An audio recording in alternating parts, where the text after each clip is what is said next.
Hi అండి, అందరికీ వందనాలండి. యెహెజ్కేలు గ్రంథము 23 అధ్యాయం అండి. 40వ వచనం నుంచి చదువుకుందాము. 40 నుంచి 49 వచనాలు చదువుకుందామండి. టోటల్ 49 వచనాలు ఉన్నాయండి. 23 అధ్యాయంలో 49 వచనాలు ఉన్నాయి. 40వ వచనం నుంచి చదువుకుందాము.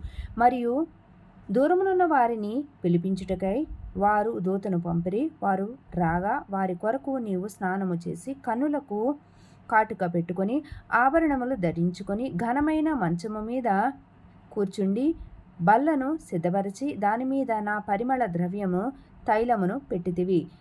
42వ వచనమండి. అలాగున జరుగుగా అచ్చట ఆమెతో ఉండిన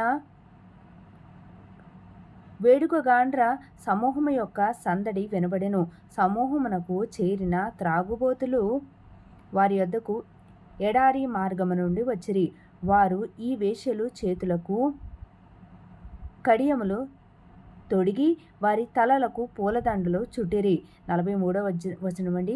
వ్యభిచారము చేయుట చేత బలహీనురాలైన దీనితో నేను ఇలాగంటిని, అది మరెన్నటికి వ్యభిచారము చేయక మానదు. 44వ వచనమండి. వేశ్యతో సాంగత్యము చెయ్యునట్లు వారు దానితో సాంగత్యము చేయుదురు. అలాగుననే వారు కాముకరాండ్రైన ఒహొలాతోనూ ఒహొలీబాతోనూ సాంగత్యము చేయుచు వచ్చిరి. 45వ వచనమండి. అయితే వ్యభిచారిణులకును నరహంతకురాండ్రకును రావలసిన శిక్ష నీతిపరులైన వారు వీరికి తగినట్టుగా విధింతురు. వారు వ్యభిచారులే నరహత్య చేయ యత్నింతురు. 46వ వచనమండి. ఇందుకు ప్రభువైన యెహోవా సెలవిచ్చినదేమనగా, వారి మీదికి నేను సైన్యమును రప్పింతును. శత్రువులు వారిని బాధించుటకే దోపుడు సొమ్ముగా వారిని అప్పగింతును.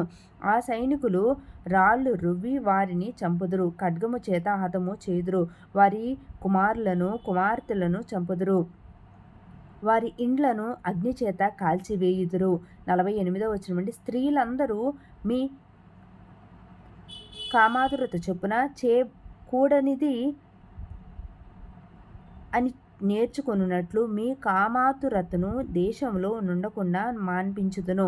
49వ వచనమండి. నేనే యెహోవానని మీరు తెలుసుకొనున్నట్లు మీ కామాతురతకు శిక్ష విధింపబడును. విగ్రహములను పూజించిన పాపమును మీరు భరించుదురు. నెక్స్ట్ అధ్యాయం 24వ అధ్యాయం అండి. ఓకే అండి.